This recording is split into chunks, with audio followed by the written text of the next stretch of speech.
வானத்துல, பூமியில, கடல்ல, திடல்ல, மலையில, மரங்கள்ல அப்படி மட்டும் இல்லை, நமக்குள்ளேயும் அல்லாஹு தாலா பல அதிசயங்களை வச்சிருக்கான். உலகத்துல எந்த பொருளும், மனிதனால் கண்டுபிடித்த எந்த பொருளும் அல்லாஹ் படைத்த அந்த பொருள் அளவுக்கு செயல்பட முடியாது. சரி, ஒவ்வொரு பொருளும் அல்லாஹ் இப்படி பயனுள்ளதாக படைச்சிருக்கான் இல்லையா? யாருக்காக படைச்சிருக்கான்?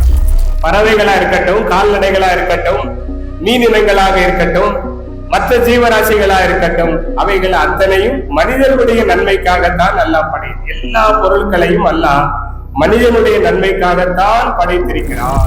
பயனுள்ள எல்லா பொருளும் மனிதர்களுடைய நன்மைக்காக என்கின்ற பொழுது மனிதர்களை அல்லாஹ் எதற்காக படைத்தார்? அதுதான் ரொம்ப முக்கியமானது. எல்லாத்தையும் நாம அனுபவிக்கிறோம், சிறப்பான முறையில் அனுபவிக்கிறோம், அருமையான முறையில நாம ருசிக்கிறோம். அல்லாஹு அக்பர். இவ்வளவு விஷயங்களை நமக்காக வேண்டி அல்லாஹ் தஆலா சிறப்பாக படைச்சு தந்திருக்கான். அப்படிங்கும் போது நாம எதற்காக படைக்கப்பட்டோம், யாருக்காக படைக்கப்பட்டோம்? எல்லாமே நம்முடைய பயன்பாட்டுக்கு இருக்கும் போது நம்ம மட்டும் மண்ணோடு மண்ணாக மக்கி போவதற்காக படைக்கப்பட்டிருப்போமா? நாம் எந்த நோக்கமும் குறிக்கோளும் இல்லாமல் படைக்கப்பட்டிருப்போமா? அப்படின்னா அப்படி இல்லை. வமா கலக்துல் ஜின்ன வல் இன்ஸ இல்லா லியஅபுதுன். மனிதர்களையும் ஜின்னுகளையும் என்னை வணங்குவதற்காக மட்டுமே நான் படைக்கிறேன்.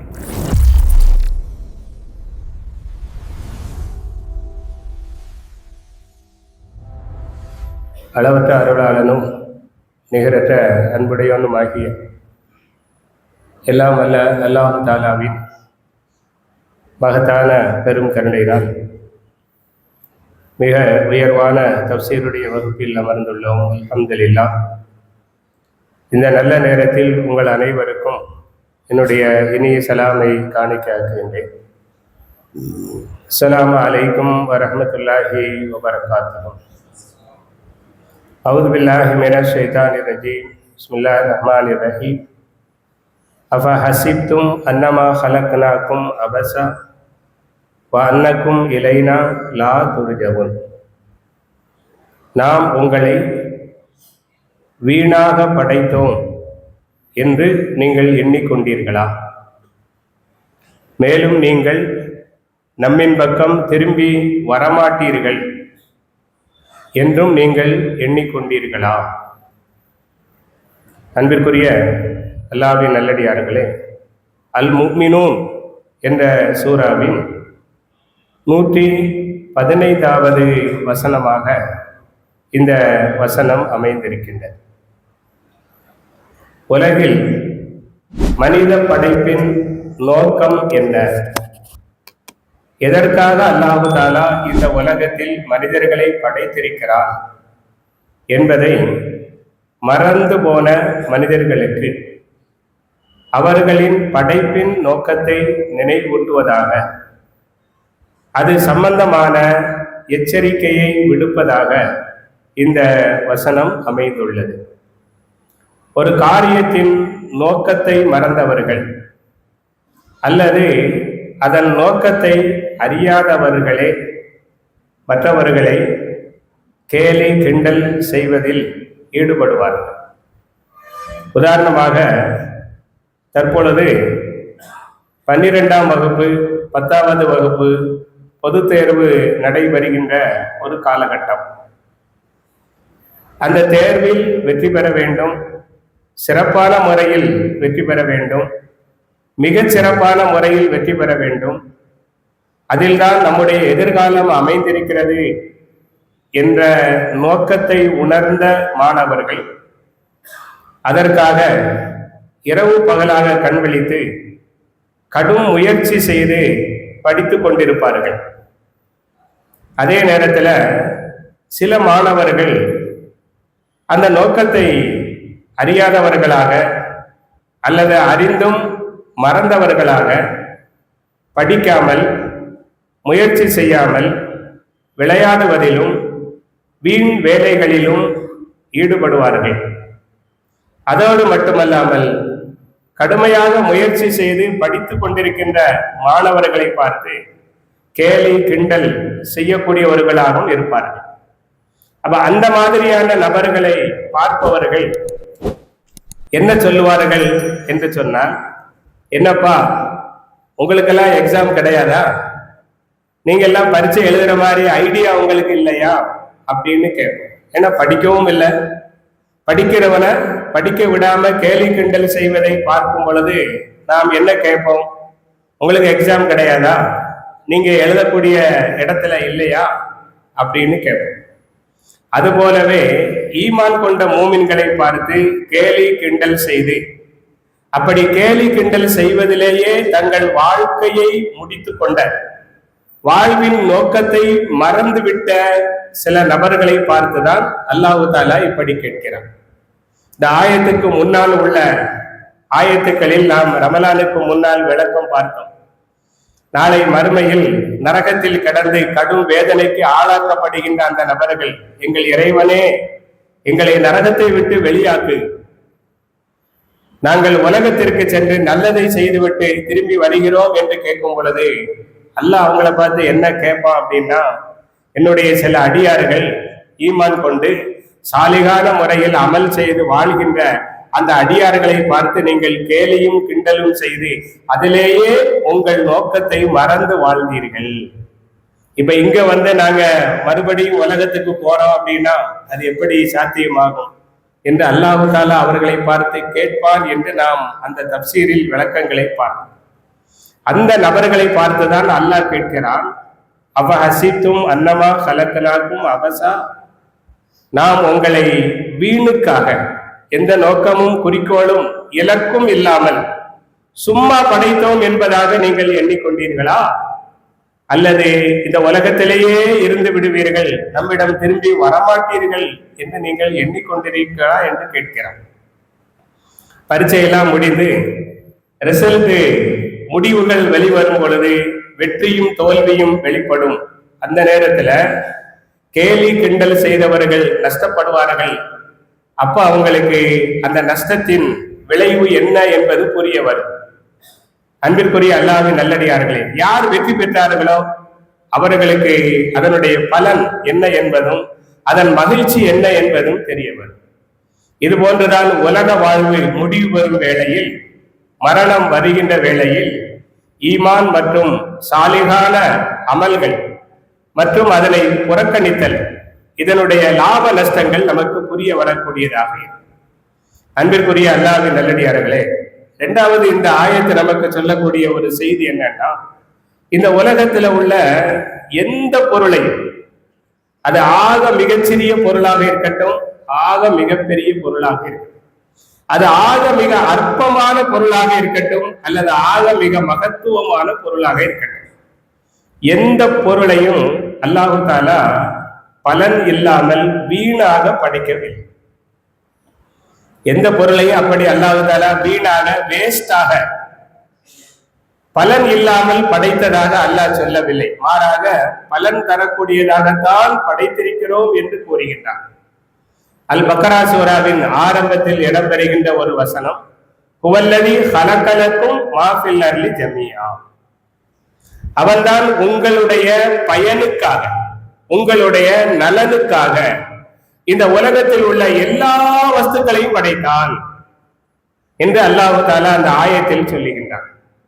அன்பிற்குரிய அல்லாஹ்வின் நல்லடியார்களே, அப்போ பூமியில கடல்லையோ திடல்லையோ மரங்கள்லையோ மலைகள்லையோ நாம் பார்க்கின்ற எந்த பொருளாக இருந்தாலும் அந்த பொருள்ல நமக்கு ஒரு நன்மை, நமக்கு ஒரு லாபம், நமக்கு ஒரு பயன் நிச்சயமாக இருக்கு. இது நமக்கு எப்போ தெரிய வரும்? நாம அன்றாடம் பயன்படுத்துகின்ற உணவுப் பொருள்கள், காய்கள், கனிகள், மற்ற தேவைக்கான பொருள்களை நாம பயன்படுத்துறோம். இது நமக்கு பயன்படும் அப்படிங்கிறது நமக்கு தெரியும். நாம் பயன்படுத்தாத எத்தனையோ லட்சக்கணக்கான பொருட்கள் இருக்கின்றன. அப்ப அதையெல்லாம் பார்க்கும்போது இதையெல்லாம் எதுக்கு அல்லாஹ் தேவையில்லாம படைச்சிருக்கான் அப்படின்னு கூட நாம நினைக்கலாம். ஆனால் நாம் எப்ப சிந்தித்து பார்ப்போமோ, அல்லாஹ்வுடைய படைப்புகளை எப்பொழுது நாம் சிந்தித்து பார்ப்போமோ அப்பொழுது அந்த பொருட்களுடைய உண்மை நிலை என்ன என்பது நமக்கு தெரிய வரும். அப்படி சிந்தித்து பார்க்கின்றவர்கள் அவர்கள்தான் அறிவாளிகள். அந்த அறிவாளிகள் உணர்ந்து சொல்லுவார்கள், ரப்பனா மா ஹலக்த ஹாதா பாத்திலா, இன்னஃபீ ஹல்கி ஸமாவாத்தி வல் அர்லி வக்திலாஃபில் லைலி வன்னஹார் லஆயாத்தின் லிஉலில் அல்பாப். நிச்சயமாக வானம் பூமியில் உள்ள படைப்புகள், இரவு பகலுடைய ஏற்றத்தாழ்வுகள், இவைகளில் அறிவுள்ளவர்களுக்கு பல அத்தாட்சிகள் இருக்கின்றன அப்படின்னு அல்லாஹ் சொல்றான். அந்த அறிவாளிகள் என்ன செய்வார்கள்? எத்தஃபக்கரூன், அல்லாஹ்வுடைய அந்த படைப்புகளை சிந்திக்கிறார்கள், ஆய்வு செய்கிறார்கள். அப்படி சிந்தித்து விட்டு ஆய்வு செய்து விட்டு அதன் முடிவை அவர்கள் எப்படி சொல்வார்கள் என்றால், ரப்பனா மா ஹலக்த ஹாதா பாத்திலா, எங்கள் இறைவனே இவற்றை நீ வீணாக படைக்கவில்லை. வானம் பூமியில் இருக்கக்கூடிய எந்த பொருளை நீ வீணாக படைக்கவில்லை. அன்பிற்குரிய அல்லாஹ்வின் நல்லடியார்களே, இது அல்லாஹ் அருள்மறையில சொல்லக்கூடிய செய்தி. வானத்துல, பூமியில, கடல்ல, திடல்ல, மலையில, மரங்கள்ல அப்படி மட்டும் இல்லை, நமக்குள்ளேயும் அல்லாஹு தாலா பல அதிசயங்களை வச்சிருக்கான். வஃபி அன்ஃபுசிக்கும் அஃபலா துப்சிரூன், உங்களுக்குள்ளேயும் பல அத்தாட்சிகள், பல ஆதாரங்கள் இருக்கின்றன, நீங்கள் சிந்தித்து பார்க்கவில்லையா? அஃபலா துப்சிரூன், நீங்கள் சிந்தித்து பார்க்கவில்லையா என்று அல்லாஹ் கேட்கிறான். நமக்குள்ள என்ன இருக்கு? நமக்குள்ள எண்ணில் அடங்காத விஷயங்களை அல்லாஹ் வச்சிருக்கான். எண்ணி எண்ணி கொடுத்தாலும் பெற முடியாத வஸ்துக்களை வச்சிருக்கான். மதிப்பு நமக்கு அதுல எப்போ குறைபாடுகள் வெளிப்பட ஆரம்பிக்குது அப்பதான் அந்த மதிப்பு தெரிய வரும். குறைபாடுகள் வராத வரைக்கும், எல்லாம் சரியா ஓடிக்கிட்டு இருக்கிற வரைக்கும் நாம எதையுமே யோசிக்க மாட்டோம். நமக்குள்ள என்ன இருக்கு? நமக்குள்ள ஒண்ணுமே கிடையாது. எனக்கு அல்லாஹ் எதையுமே தரல அப்படின்னு நினைச்சுக்கிட்டு இருப்போம். ஆனா நம்ம உடம்புல இருக்கக்கூடிய ஒவ்வொரு உறுப்புகள் செயல்படுது பாருங்க, சுபஹான் அல்லாஹ். உலகத்துல எந்த பொருளும், மனிதனால் கண்டுபிடித்த எந்த பொருளும் அல்லாஹ் படைத்த அந்த பொருள் அளவுக்கு செயல்பட முடியாது. செயல்படும், ஆனா இறைவன் செயல்பட வைக்கின்ற அளவுக்கு எதுவுமே செயல்பட முடியாது. அந்த அளவுக்கு அல்லாஹ் தாலா வச்சிருக்கான். சாதாரணமான ஒரு விஷயம், நம்ம மூக்குல அல்லாஹ் தாலா முடிகளை வளர வச்சிருக்கான். இந்த மூக்குல முடி வளர்ந்தோடனே நம்ம என்ன நினைக்கிறோம்? இது ஒரு தேவையில்லாம இருக்குது. அடுத்த ஆள் பார்க்கும்போது மூக்கு நிறைய முடி வளர்ந்திருந்தா பார்க்கறதுக்கு ஒரு வெறுப்பாக, அசிங்கமா இருக்குது அப்படிங்கிறோம். ஆனா அல்லாஹ் தாலா அந்த முடியை கூட சும்மா படைக்கல, அதுலயும் நமக்கு பயன்பாடு இருக்குது. சமீபத்துல ஒரு கட்டுரையில ஒரு செய்தி படிச்ச அந்த முடிகள் இருப்பதாலேயே நாம் சுத்தமாகவும் சுகாதாரமாகவும் நாம் சுவாசிக்கின்றோம். அப்படிப்பட்ட முடிகள் மட்டும் இல்லை என்றால் கண்டதும் காற்று மூலமாக உள்ள போயிடும். அது நமக்கு பலவிதமான ஒவ்வாமைகளை அது நமக்கு ஏற்படுத்துகின்றது. சாதாரணமான ஒரு சின்ன முடிதான். இந்த மூக்கு துவாரத்துல அல்லாஹ் தஆலா, மூக்கின் துவாரம் முக்கியம், அது இருந்தாதான் சுவாசிக்க முடியும்.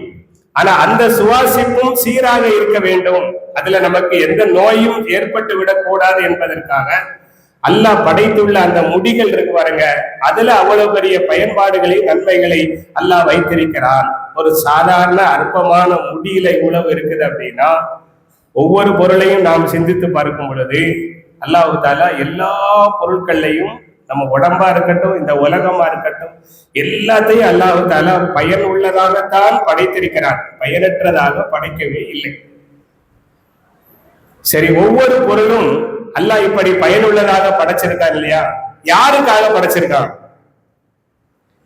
சில பொருட்கள் கால்நடைகளுக்காக படைச்சிருக்கிறான், சில பொருட்களை பறவைகளுக்காக படைத்திருக்கிறான், சில பொருட்களை கடல் வாழ் உயிரினங்களுக்காக படைத்திருக்கிறான், சில பொருட்களை ஊர்ந்து செல்லக்கூடிய ஜீவராசிகளுக்காக படைத்திருக்கிறான். ஆனா அந்த எல்லா பொருட்களையும், பறவைகளா இருக்கட்டும், கால்நடைகளா இருக்கட்டும், மீனினங்களாக இருக்கட்டும், மற்ற ஜீவராசிகளா இருக்கட்டும், அவைகள் அத்தனையும் மனிதனுடைய நன்மைக்காகத்தான் அல்லாஹ் படைத்து, எல்லா பொருட்களையும் அல்லாஹ் மனிதனுடைய நன்மைக்காகத்தான் படைத்திருக்கிறான். அதனாலதான் அந்த ஆயத்துல உவல்லதி ஹலக்க லக்கும், மனிதர்களை பார்த்து அல்லாஹ் சொல்கிறான், உங்கள் நன்மைக்காக, உங்கள் பயனுக்காக வேண்டி அவன் படைத்திருக்கிறான் அப்படின்னு சொல்லும் பொழுது எந்த பொருளும் வீணாக படைக்கவில்லை, எல்லா பொருளும் பயன் உள்ளது. பயனுள்ள எல்லா பொருளும் மனிதர்களுடைய நன்மைக்காக என்கின்ற பொழுது மனிதர்களை அல்லாஹ் எதற்காக படைத்தார்? அதுதான் ரொம்ப முக்கியமானது. எல்லாத்தையும் நாம அனுபவிக்கிறோம், சிறப்பான முறையில் அனுபவிக்கிறோம், அருமையான முறையில நாம ருசிக்கிறோம். அல்லாஹு அக்பர். நேற்று ரமலான் பெருநாள் கொண்டாடி இருக்கிறோம், ஈதுல் ஃபித்ர் என்று. ஈத் முபாரக், மகிழ்ச்சி பொங்க நம்ம எல்லாம் சிறப்பா கொண்டு அந்த கலை இப்பவும் தெரியுது முகத்துல. விதவிதமான உணவுகள் பரிமாறிக்கிடுவோம். உங்க வீட்டுல என்னது, எங்க வீட்டுல இது அப்படின்ட்டு அந்த உணவுப் பொருட்களை விதவிதமாக. இப்போ நம்ம கடையநல்லூர் மக்களை பொறுத்த வரைக்கும் உட்கார்ந்து சமைக்கிற மாதிரி பெண்கள் யாரும் இருக்காங்களான்னு தெரியல, அப்பவும் உட்கார்ந்து சமைச்சாங்களான்னு தெரியல. ஆனா தஞ்சாவூர் மாவட்டம் இந்த மாதிரி பகுதிகளுக்கெல்லாம் நம்ம போனோம்னா ராத்திரி பகலா உட்கார்ந்து காலை நாஸ்டாவுக்காக அத்தனை வகைகளை தயார் பண்ணுவாங்க. அதுக்கு பிறகு மத்தியான உணவுக்காக அத்தனை பார்த்தா தட்டு முழுவதும் நிரம்பி இருக்கும். விடிய விடிய கையால உட்கார்ந்து சமைச்சு அந்த பெருநாள் சாப்பாடு என்ன இவ்வளவு காலம் இருக்குது அப்படின்னா இவ்வளவு இருக்கணும். ஒரு 10-15 வருஷத்துக்கு முன்னால மலேசியாவில இருந்து ஒரு தொலைக்காட்சி நிறுவனத்தின் சார்பாக தமிழகத்தினுடைய ஈது பெருநாள படம் எடுப்பதற்காக வந்திருந்தாங்க. நம்ம கடையநல்லூருக்கு வந்திருந்தாங்க. நம்ம அண்ணன் சேயன் இப்ராஹிம் அண்ணன் அவர்கள் மூலமாக கடையநல்லூர் படம் பிடிக்கப்பட்டது. பேட்டை காதர் மைதீன் குத்துவா பள்ளிவாசல், அன்சாரி மதரசா, அதே போல சிராஜு முனீர் மதரசாவுடைய மாணவர்கள், இப்படி எல்லாம். அப்படி சிராஜு முனீர் எடுக்கும்போது என்கிட்டையும் அந்த மதரசா சம்பந்தமாக சில பேட்டிகள் கேட்டாங்க.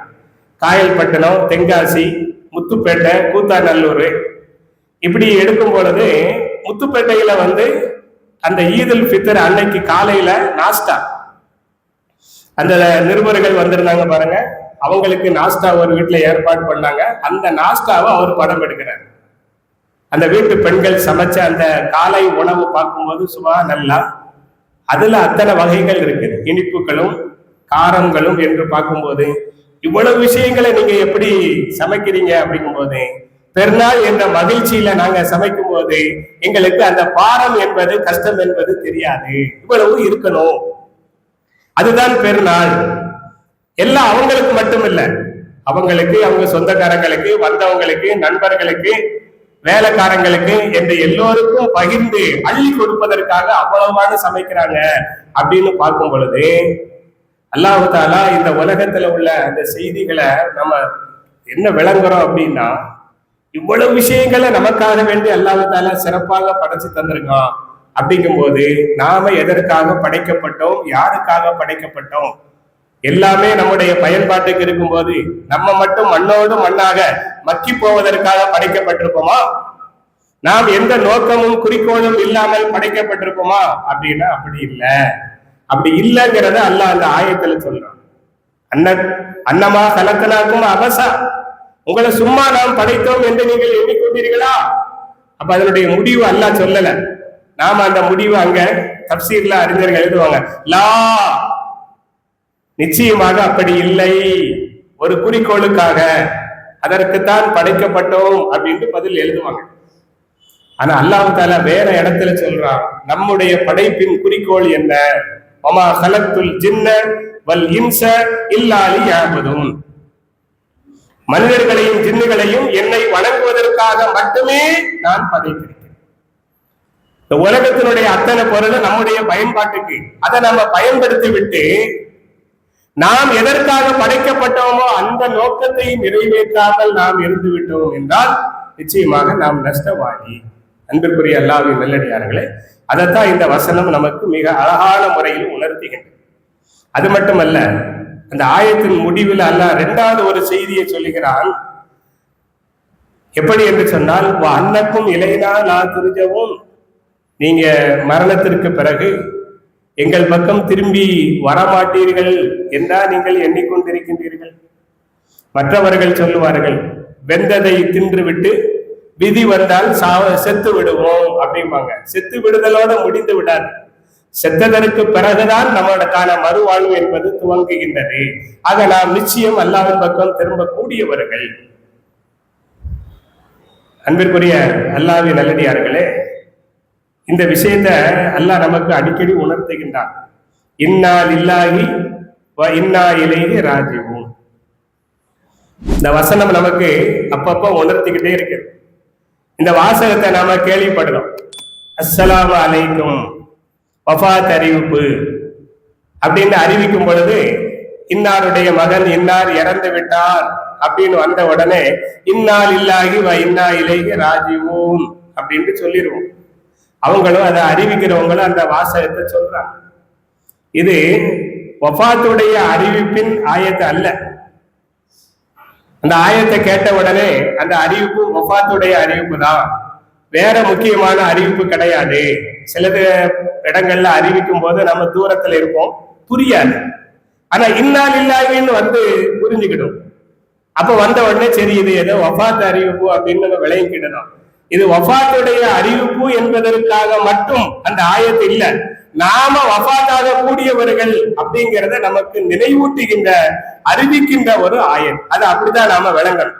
யாரோ இறந்து விட்டார் என்பதை அறிவிப்பதற்கான ஆயத் அல்ல, நாம் இறக்க போகிறோம் என்பதை உணர்த்துகின்ற ஆயத்து என்று நாம் புரிந்து கொள்ள வேண்டும். இதை எப்போ நாம விளங்கிக் கொள்கிறோமோ அப்ப நாம இந்த உலகத்துல ஒரு நொடி பொழுதை கூட வீணாக்காமல் பயனுள்ள பிரயோஜனமான வழிகள்ல நாம் செலவழிக்கக்கூடியவர்களாக இருப்போம். ஏனென்றால் நாம் திரும்பும் இடம் அல்லாஹ்வின் பக்கம் தான் இருக்கிறது. அதற்காக முயற்சிப்பவர்களாக, அதற்காக உழைப்பவர்களாக, அதற்காக எப்பொழுதும் தயார் செய்யக்கூடியவர்களாக நாம் ஆகிறோம்.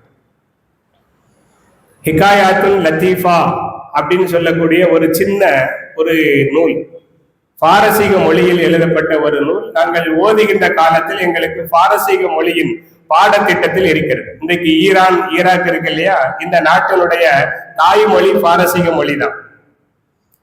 அந்த மொழியில் எழுதப்பட்ட ஒரு நூல். அதுல சின்ன சின்ன சிந்தனைக்குரிய கதைகள் இருக்குது. அதுல ஒரு கதை என்னன்னா, ஒரு ஏழை மனிதன், அத பாரசி மொழியில தர்வேஷ் அப்படின்னு சொல்லுவாங்க. தர்வேஷ் அப்படின்னா ஏழை, அரபி மொழியில ஃபக்கீர் அப்படின்னா ஏழை அப்படின்னு அர்த்தம். எதுவும் இல்லாதவர், உலகத்தோடு ஒட்டும் இல்லாம உறவும் இல்லாம அல்லாஹ்வோடு தொடர்புள்ளவர்கள், அவர்களை குறிப்பதற்கு உள்ள வார்த்தை தான் ஃபக்கீர் என்பது அரபியில. அதே போல பாரசி மொழியில தர்வேஷ் என்பதாக சொல்லப்படும். அப்படி ஒரு தர்வேஷ் இருந்தாரு. அவருக்கு வேற எந்த உடைமைகளும் கிடையாது. அவர் ஒரு வேட்டை உடுத்திருக்காரு, மேல ஒரு போர்வையை போத்திருக்காரு. இதுதான் அவரது உடைமை. அப்படி இருக்கும் பொழுது அந்த போர்வையை ஒரு ஆளு குடிங்கிட்டு ஓடுறான். அவனுக்கு அதை விட பெரிய தேவை இருந்திருக்குமோ என்னமோ வந்து அவர் மேலையில கிடந்த அந்த மேலாடையை போர்வையை பறித்து கொண்டு அவன் ஓடுகின்றான். அவன் ஓடுகின்ற அந்த ஓட்டத்தை கணிக்கும் பொழுது நிச்சயமாக நம்மால் அவன் பின்னால ஓடி போய் விரட்டி சென்று அந்த போர்வையை பறிக்க முடியாது, அதை திருப்பி பெற்றுக்கொள்ள முடியாது அப்படின்னு அவருக்கு தெரியுது. அப்ப தேவையில்லாம ஓடி நாம இழைச்சி அல்லது களைச்சி போக வேண்டாம் அப்படின்னு நினைச்சவரு அவர் நேர மையவாடியின் பக்கமாக போனாரு. அந்த வாசல்ல போய் உட்கார்ந்துக்கிட்டார். உதாரணத்துக்கு அவர் கிழக்கணிக்கு ஓடுறாரு, ரயில்வே ஸ்டேஷனை பார்க்க ஓடுறாருன்னு வச்சுக்கிட்டுங்க. இவர் பேட்டை காதர் மையத்தையும் கொத்துபா பள்ளி வாசல் மையவாடி வாசல்ல போய் உட்கார்ந்துக்கிட்டார். இதை ஒரு ஆளு கவனிக்கிறார். கவனிச்சவரு, இப்படிதான் நம்ம நிறைய பேர் இருக்கிறோம். இந்த சம்பவத்தை வீடியோ எடுப்போம். நம்ம காலமா இருந்தா அவன் பறிச்சுட்டு போறதையும் அவன் ஓடுறதையும் இவரு போறதையும் வீடியோ எடுப்போமே தவிர, பறிச்சுட்டு ஓடும் போது நாம அதை தட்டி பறிச்சு திருப்பி கொடுக்கணும்னு என்ன வருமானம் தெரியாது. அதை கவனிச்ச ஒரு ஆளு கேட்டாரு, எப்பா அவன் வந்து போர்வைய புடுங்கிக்கிட்டு கிழக்கணிக்கு போறான், நீ கிழக்கணிக்கு போனாதான் அந்த போர்வையை நீ திருப்பி பெற முடியும். ஆனா நீ மேற்க வந்து மையவாடி வாசல்ல உட்கார்ந்து இருக்கிய, உன்னுடைய செயலுக்கு ஏதாவது சம்பந்தம் இருக்கா அப்படின்னு கேட்டாரு. அப்ப அந்த ஆளு ரொம்ப சாதாரணமா பதில் சொன்னாராம், அவன் இங்கதான் வருவான் அப்படின்னு சொன்னான். எங்க ஓடினாலும் எங்கதான் வரணும். இதுக்கு அர்த்தம் வந்து அவன் போயிட்டு திரும்பி வந்துருவான் அந்த அர்த்தம் இல்லை. அவர் சொல்லக்கூடிய கருத்து என்னன்னா, மௌத்தா போனவன் மையவாடிக்கு தான் வரணும். அவன் எந்த மூல முடுக்கல ஓடி ஒளிஞ்சாலும் அவன் செத்துட்டான்னா அவனை தூக்கிட்டு எல்லாரும் எங்கதான் வருவாங்க, மையவாடிக்கு வருவான். இந்த மண்ணறைக்கு வரும் பொழுது நீதி விசாரணை நடத்தக்கூடிய இறைவன் அவனிடமிருந்து எனக்கான உரிமைகளை பெற்று தருவான். என் உரிமையை என் இறைவன் மூலமாக நான் பெற்றுக்கொள்வேன் அப்படிங்கிறத அவர் சொல்லாமல் மிக நகைச்சுவையாக விளையாட்டு போல சொல்லி காட்டுகிறார். நம்ம இதை விளையாட்டா பார்க்கும்போது பைத்தியார மாதிரி வளர்றாரு அப்படின்னு நினைப்போம். ஆனா உண்மையை உணர்ந்தோம் என்று சொன்னால், ஒரு மனுஷன் இந்த உலகத்தில் வாழ்ந்து எந்த மூல முடுக்குக்கு போனாலும் ஒரு நாளைக்கு எங்கதான் வரணும்? மையவாடிக்கு தான் வரணும். ஏன்னா நமக்கு சொந்த இடம்னா அதுதான் அப்படிங்கிறத அவர் மிக அழகாக அல்லாஹ் சொல்லக்கூடிய அந்த ஆயத்துக்கு ஏற்ப அன்னக்கும் இளையனா துரிஜவும், நம்மின் பக்கம் நீங்கள் திரும்பி வரமாட்டீர்களா அப்படின்னு கேட்கிறாங்க. வருவோம் வருவான் அப்படின்னு சொன்ன மாதிரி அவன் இங்கதான் வருவான் அப்படின்னு சொன்னான். நகைச்சுவை கலந்த அருமையான பாடத்தை நமக்கு அந்த தர்வேஸ் என்ற அந்த ஏழை மனிதன் உணர்த்துகின்றான். அன்பிற்குரிய அல்லாஹ்வின் நல்லடியார்களே, உமர் பின் அப்துல் அசீஸ் ரஹ்மத்துல்லாஹி அலைஹி அவர்களது வாழ்க்கை மிகச் சிறப்பான ஒரு வாழ்க்கை. ஹலீஃபாவாக கடைசி காலத்தில் வாழ்ந்தார்கள். பாரம்பரியமான உமையாக்கள் எனும் அரச குடும்பத்தில் பிறந்து வளர்ந்த இருந்த காலகட்டத்திலும் கூட தங்கள் படைப்பின் நோக்கம் என்ன என்பதை உணர்ந்து இந்த உலகத்தில் வாழ்ந்தவர்கள். அவங்களுடைய கடைசி காலம், அந்த காலத்துல மக்களுக்கு கலீஃபாவாக இருந்த அந்த நேரத்துல கடைசி உரை நிகழ்த்தினார்கள். அந்த கடைசி உரை இந்த ஆயத்தினுடைய விளக்கமாக பதிவு செய்யப்படுகிறது. அல்லாமா இப்னு கசீர் ரஹ்மத்துல்லாஹி அலைஹி அவர்கள் தங்கள் தஃப்சீர்ல அந்த சம்பவத்தை பதிவு செய்கிறார். ரத்தின சுருக்கமான அதே நேரத்தில் முத்தான விஷயங்கள் அவர்கள் சொல்லுகிறார். எப்படி என்றால், யா அய்யுஹன்னாஸ் இன்னக்கும் லம் துக்லகு அபஸா, மனிதர்களே நீங்கள் வீணாக படைக்கப்படவில்லை. முதல் செய்தி, மனிதர்களே நிச்சயமாக நீங்கள் இந்த உலகத்தில் வீணாக படைக்கப்படவில்லை. இரண்டாவது, வைன்னலக்கும் மஆரன் என்சிலுல்லாஹு ஃபீஹி லில் ஹுக்மி பைனக்கும், நிச்சயம் உங்களுக்கு ஒரு திரும்பும் இடம் இருக்கிறது. அந்த திரும்பும் இடத்தில் உங்கள் இறைவன் உங்களுக்கு மத்தியில் தீர்ப்பளிப்பதற்காக அவன் வருவான். இது இரண்டாவது விஷயம்.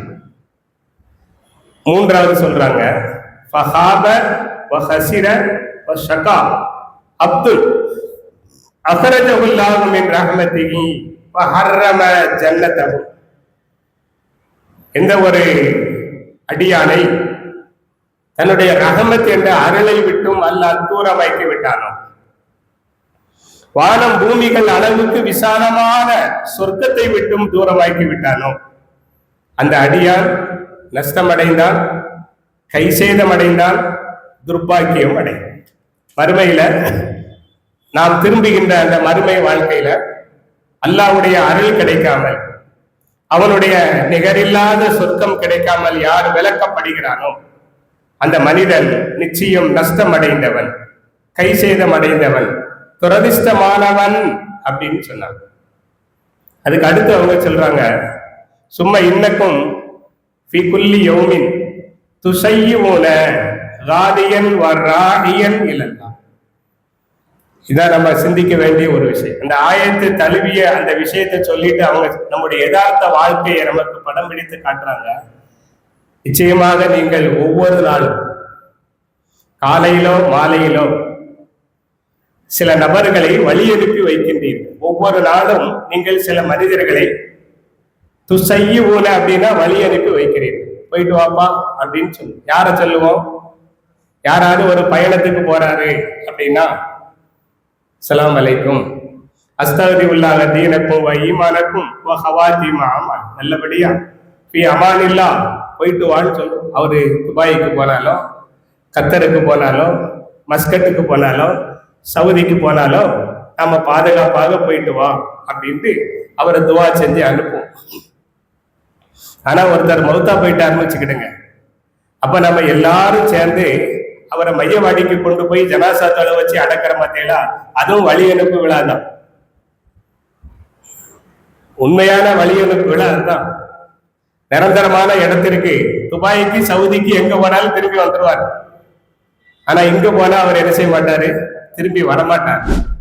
அந்த காலத்துல புதுப்பள்ளியாசல்ல நம்முடைய மரியாதைக்குரிய மறைந்து விட்ட இமாம் KS சாவுல் ஹமீது பாக்கவி ஆலிம் ஹசரத் அவர்கள், அவங்க நகைச்சுவையான ஒரு சின்ன செய்தி தான், ரொம்ப சிறப்பான ஒரு இன்னைக்கு என் மனசுல இருக்கு. ஆப்கானிஸ்தான் போனால் திரும்பி வந்துடலாம், பாகிஸ்தான் போனாலும் திரும்பி வந்துடலாம், கபரஸ்தான் போனா மட்டும் திரும்பி வரும். ஒரு 20-25 வருஷத்துக்கு முன்னால அவங்க பெரிய பயான் பண்ணக்கூடிய ஆள் இல்லை, ஆனா உள்ளத்துல இருந்து வரும். சீதா சாதாவாக பேசக்கூடிய அல்லாஹ்வாலான்னு சொல்லுவாங்க பார்த்தீங்களா, சில பேரை அல்லாஹ் அப்படி வச்சிருப்போம். அல்லாஹ்வுடைய தொடர்புள்ள நல்ல மனிதர். அவருடைய மரணம் கூட அல்லாஹ் மிக அருமையான முறையில் ஆக்கி வச்ச எல்லோருடைய அன்பை பெற்றவர். அன்னாருடைய மன்னரை அல்லாஹ் சுவனத்தின் பூங்காவாக ஆக்கி வைப்பார். அழகா சொன்ன வார்த்தை, ஆப்கானிஸ்தான் போனால் திரும்பி வந்துடலாம், பாகிஸ்தான் போனால் திரும்பி வந்துடலாம், கபரஸ்தான் போனால் திரும்பி வர முடியாது. அத மாதிரி நாம் வழி அனுப்பி வைக்கிறோம். அவங்க உமர் பின் அப்துல் அசீஸ் ரஹ்மத்துல்லாஹி அலைஹி சொல்றாங்க, ஒவ்வொரு நாளும் நீங்கள் காலையிலோ மாலையிலோ சில நபர்களை நீங்கள் வழி அனுப்பி வைக்கின்றீர்கள்.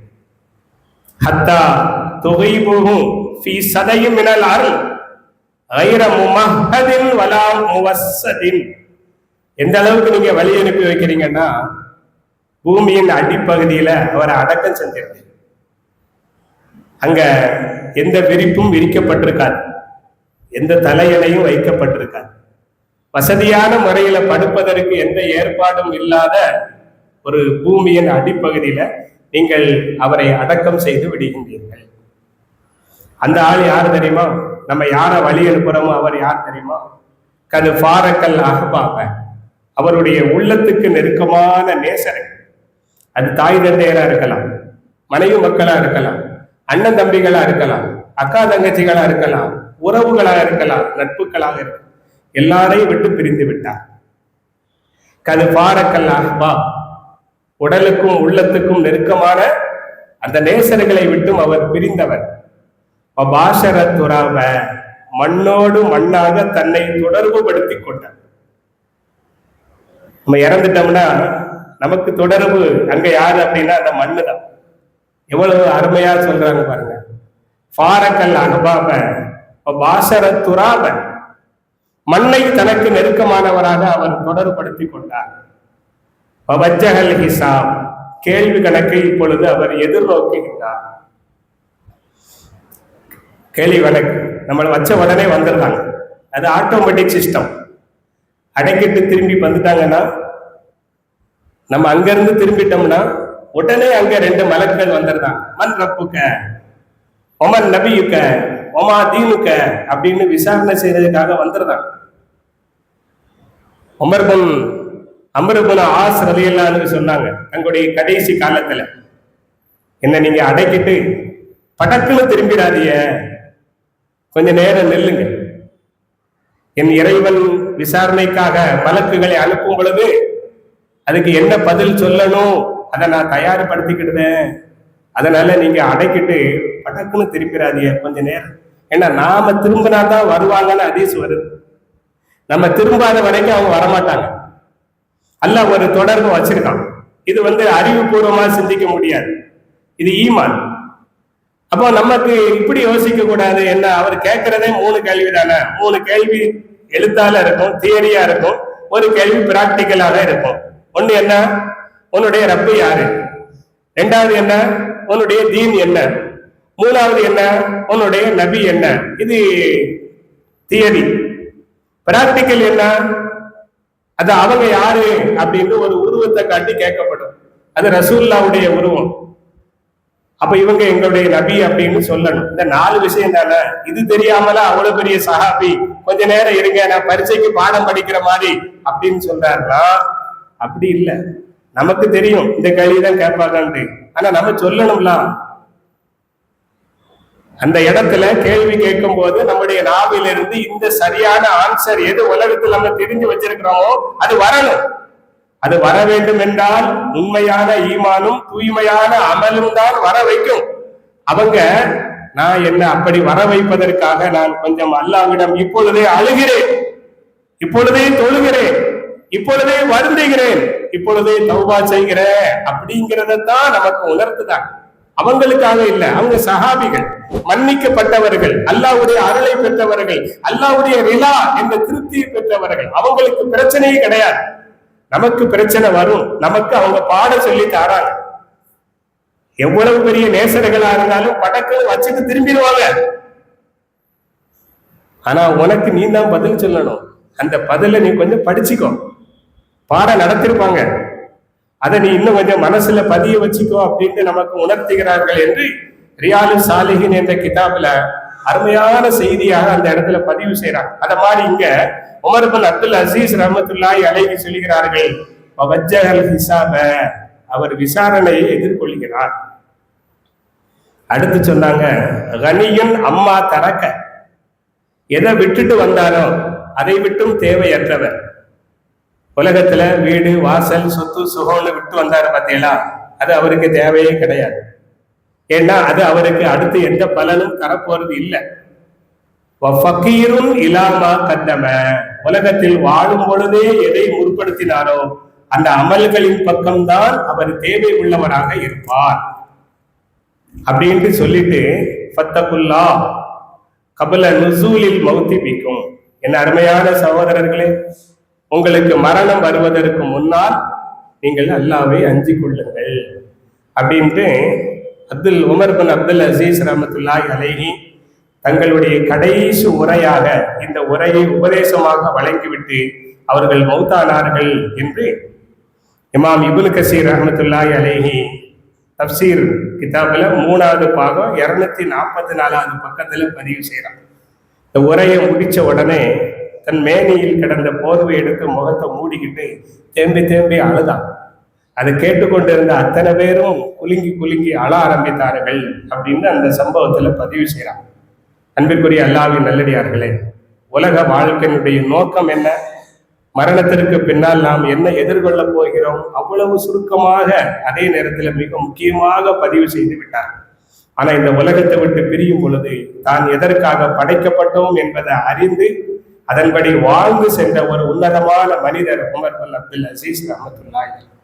அன்பிற்குரிய அல்லாஹ்வின் நல்லடியார்களே, இந்த நோக்கத்தை மனதில் கொண்டு அதை அடையும் முயற்சியில் நாம் வாழ வேண்டும். இந்த உலகத்துல வாழும் பொழுது நமக்கென்று சில தேவைகள் இருக்கும். அந்த தேவைகளை நாம நிறைவேற்றி கொள்ளலாம். ஒரு வீடு வேணும், ஒரு வீடு கட்டி கொள்ளலாம். ஒரு தொழிலுக்கு ஒரு கடை வேணும், ஒரு தொழிலை நாம செய்து கொள்ளலாம். உணவு வேணும், உணவுக்கான ஏற்பாடு செய்து கொள்ளலாம். உடை வேண்டும், உடைக்கான ஏற்பாடு செய்து கொள்ளலாம். உலகத்துல நோக்கத்தை நிறைவேற்றுவதற்காக நாம் வாழும் பொழுது நமக்கான தேவைகள் என்று சில உண்டு. அந்த தேவைகளை நிறைவேற்றி கொள்ளலாம்.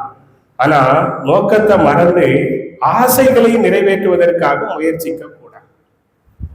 ஏனென்றால் ஆசைகளை நிறைவேற்றியவர், முழுமையாக நிறைவேற்றியவர் உலகத்துல ஒருத்தர் கூட கிடையாது. உலகம் படைக்கப்பட்ட காலம் முதல் இன்று வரைக்கும் அவரது எல்லா ஆசைகளையும் அவர் நிறைவேற்றினார் அப்படின்னு ஒரு ஆளை காட்ட முடியுமா? யாருமே கிடையாது, யாருமே கிடையாது. ஏனென்றால் ஆசைகளை நிறைவேற்ற முடியாது. காரணம், அது கடலின் அலை போல அடுத்தடுத்து தொடர்ந்து வந்து கொண்டே. ஒரு ஆசையை நிறைவேற்றிட்டா 2வது ஒரு ஆசை தானாக என்ன செஞ்சிடும், வந்துடும். ஆசை இல்லாம கூட சில சமயம் இருந்திருக்கும். ஆனா அதை வாங்கி வாயில வச்ச உடனே 2வது கிளாஸுக்கு ஆசை தானா வந்தான். சில கல்யாண வீடுகள்ல வாசல்ல ஐஸ்கிரீம் வச்சிருப்பாங்க. ஐஸ்கிரீமே சாப்பிடக்கூடாது, சாப்பிடவே மாட்டாரு. ஆனா அந்த இடத்துல அந்த இடத்தை விட்டு நவளவே மாட்டாரு, ஏன்னா சும்மா கிடைக்கிறது.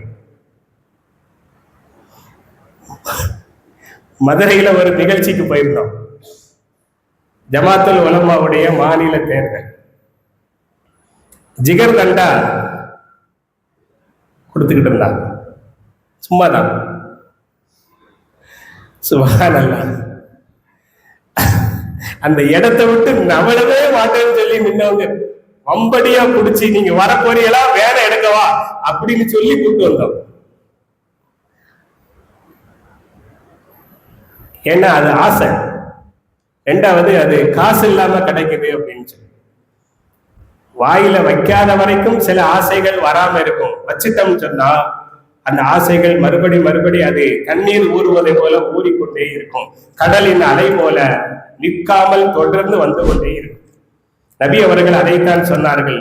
லவ்கான இப்னி ஆதம் வாதியானி லபுதகா சாலிசா. மனுஷனுக்கு தங்கத்தின் 2 ஓடைகள் இருந்தாலும் அவன் 3வது ஒன்று வேண்டும் என்றுதான் ஆசைப்படுவானே தவிர போதும் அப்படிங்கிற இடத்துக்கு வரமாட்டான். அதனால ஆசைகளை நாம் நிறைவேற்ற முயற்சிக்க கூடாது. ஒரு காரணம், ஆசையை முழுமையாக நிறைவேற்ற முடியாது. 2வது, ஆசைகளை நிறைவேற்றுவதற்கு நம்ம ஆயுள் பத்தாது. நபிகள் நாயகம் ஸல்லல்லாஹு அலைஹி வஸல்லம் தெளிவா சொல்லிட்டாங்க, ஆயுளை விட ஆசை நீளமானது. கோடு போட்டு காட்டிட்டாங்க.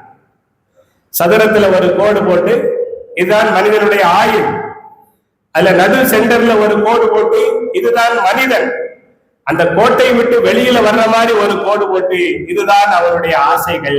ஆயுளையும் தாண்டி இருக்கிறது ஆசைகள். எனவே ஆசைகளை நிறைவேற்ற முடியாது. தேவையை நிறைவேற்றுங்க. அந்த தேவையை கூட கொஞ்சம் குறைத்து கொள்ளுங்கள். ஜமாத்துல போகும்போது சொல்லுவாங்க, சில விஷயங்களை நீங்க குறைச்சிக்கிடுங்க. அதுல ஒண்ணு, நம்ம தேவைகளை நீங்க குறைத்து கொள்ளுங்கள். ஆசைகளை நிறைவேற்றுவதற்கு ஒரு இடம் இருக்குது. அதை நிறைவேற்றக்கூடிய இடம் சொர்க்கம் தான். வலக்கும் ஃபீஹா மா தஸ்தஹி அன்ஃபுசுக்கும். உங்கள் மனசு எதையெல்லாம் ஆசைப்படுகிறதோ அது எல்லாம் உங்களுக்கு அங்க உண்டுங்கிறது. அல்லாஹ் நமக்கு அப்படிப்பட்ட ஒரு வாய்ப்பை தருவானாக. அன்பிற்குரிய அல்லாஹ்வின் நல்லடியார்களே, ஒரு விளையாட்டாக ஒருத்தர் எழுதின ஒரு நகைச்சுவையான செய்தி. ஒருத்தர் சொன்னாரா, நான் அங்க ஒரு 2 ஏக்கர் வாங்கி போட்டிருக்கேன், நான் இங்க ஒரு 4 ஏக்கர் வாங்கி போட்டிருக்கேன், எனக்கு ஒரு 5 ஏக்கர் வயல் இருக்குது, ஒரு 10 ஏக்கர்ல தென்னந்தோப்பு இருக்குது, ஒரு 4 வீடு இருக்குது, இங்க நிலம் அங்க நிலம், எல்லா இடத்துலயும் நான் நிலத்தை வாங்கி போட்டிருக்கேன் அப்படின்ட்டு அவர் சொன்னாராம். அப்ப அந்த நிலம் சொல்லிச்சான், என்ன எங்கப்பா நீ வாங்கி போட்டிருக்க, நான் தான் ஒன்ன வாங்கி போட்டிருக்கேன், நீ எங்க என்ன வாங்கி போட்டிருக்க, நான் தான் ஒன்ன வாங்கி போட்டிருக்கேன் அப்படின்னு அந்த நிலம் சொன்ன. இது கற்பனை தான், ஆனா உண்மையானது. எத்தனை ஏக்கர் வாங்கி போட்டாலும் ஒரு நாளைக்கு அவரு அது எங்க போறாரு, கபரஸ்தானுக்கு தான் போறாரு. அவர் வாங்கி போட்ட எந்த இடத்துல அவரை அடக்க முடியாது. அவர் எழுதி வச்சுட்டு போனா கூட பிள்ளைங்க அதெல்லாம் தேவையில்லாத வேலைங்க, மையவாடியில அடக்க, அங்கதான் எல்லாரும் இருக்காங்க அப்படின்ட்டு கொண்டு போய் அடைக்கிடுவாங்க. அதுதான் நல்லதும் கூட. நம்ம சொந்த இடத்துல தனியாக அடக்கிறது தேவையில்லாம தனியா தான் உட்கார்ந்துட்டு இருப்பாரு. நம்ம செச்சா பெரியதா, ராதா ராதி, நன்னா நன்னி, அண்ணன் தம்பி எல்லாரோடையும் சேர்ந்து உட்கார்றது நல்லதா, யாரும் வேண்டான்ட்டு தனியா போய் உட்கார்ந்துருக்கே நல்லதா? எனவே அது கற்பனை செய்தி என்றாலும் நமக்கு மிக அருமையான பாடத்தை தருகின்றது. அதே போல நான் சின்ன வயசுல படிச்ச ஒரு கதை, இது என்னன்னா குழந்தைகளுக்கான ஒரு கதை. ஒரு நாட்டை ஆளுகின்ற மன்னனுக்கு என்ன தகுதி, அந்த ஊர் மக்கள் எல்லாம் சேர்ந்து முடிவு பண்ணாங்களாம், யாரு வேண்டுமானாலும் எங்களை ஆளுகின்ற ராஜாவாக இருக்கலாம், ஆனா 5 வருஷம் தான் ஆளணும். 5 வருஷத்துக்கு பிறகு நிரந்தரமாக இந்த நாட்டை விட்டுட்டு காட்டுக்கு போயிடும். அவர் மௌத்தா போற வரைக்கும் காட்டுல தான் வாழணும்.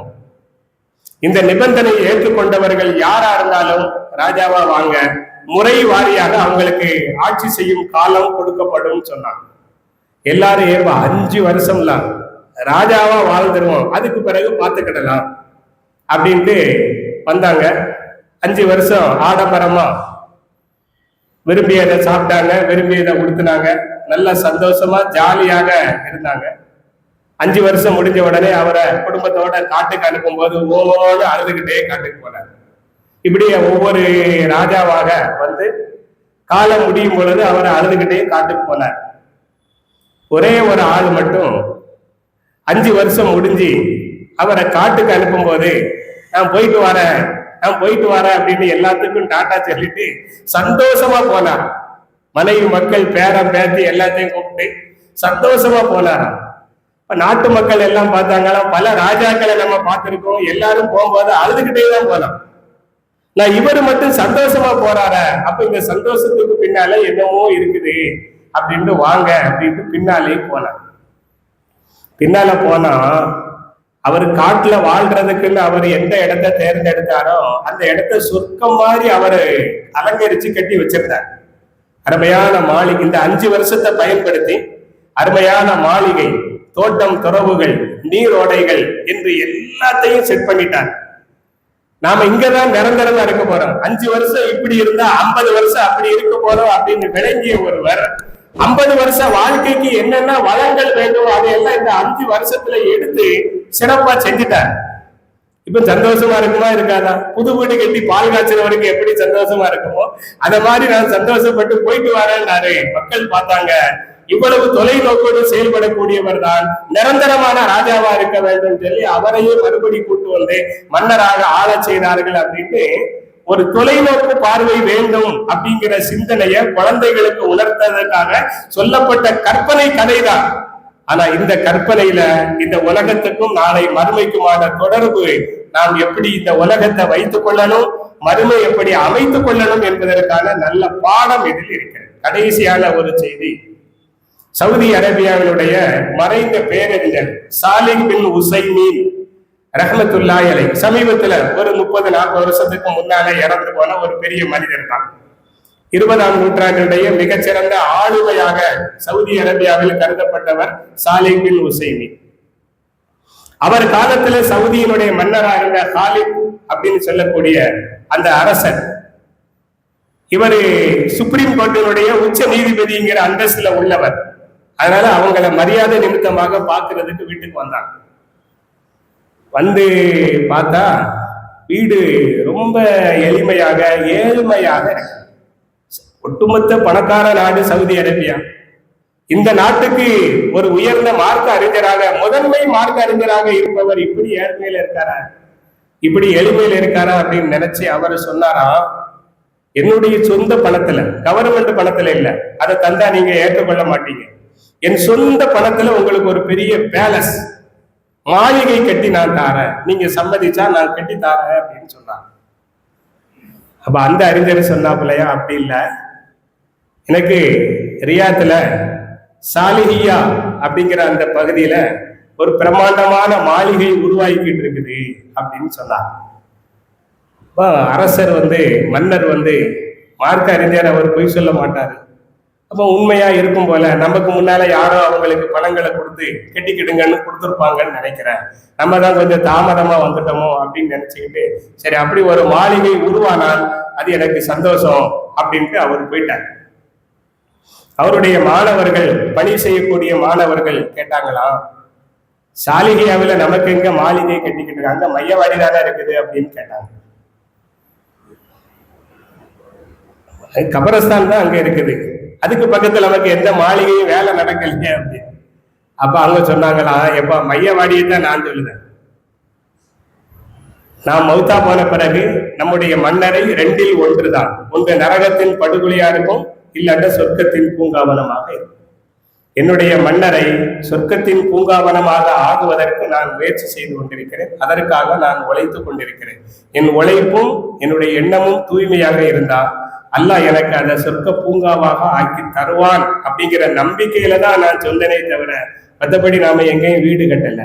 அப்போ மன்னர் தரக்கூடிய அந்த மாளிகைய எவ்வளவு ஈமானுடைய உணர்வோடு அவர் மறுத்திருக்கிறார் அப்படிங்கிறதுக்கு சமீபத்துல அந்த அறிஞரை பற்றி நான் படித்த ஒரு செய்தியாக அமைந்திருந்தது. பார்க்கறதுக்கு, படிப்பதற்கு ரொம்ப ஆச்சரியமாக இருந்துச்சு. எவ்வளவு கண்ணியமான முறையில, எவ்வளவு அருமையான முறையில அதை மறுத்திருக்கிறார் அப்படிங்கிறதுக்கு தான் உண்மை. நாம இந்த உலகத்தில் வாழும் பொழுது நம்முடைய நிரந்தர வாழ்க்கைக்காக தயாரிப்பு செய்து வாழ்ந்தோம் என்றால் நிச்சயம் அல்லாஹ்வின் பக்கம் திரும்பக்கூடிய நாம் சந்தோஷமாக திரும்புவோம், கவலை இல்லாமல் திரும்புவோம். அப்படிப்பட்ட ஒரு வாழ்க்கை வாழ்வதற்கு அல்லாஹ் இந்த ஆயத்தின் மூலமாக நமக்கு உணர்த்துகின்றான். வல்ல ரஹ்மான் நல்ல வாய்ப்பை அனைவருக்கும் தந்த அருள் புரிவானாக. ஆகிர் தவானா அல்ஹம்துலில்லாஹி ரப்பில் ஆலமீன். சுப்ஹானல்லாஹி.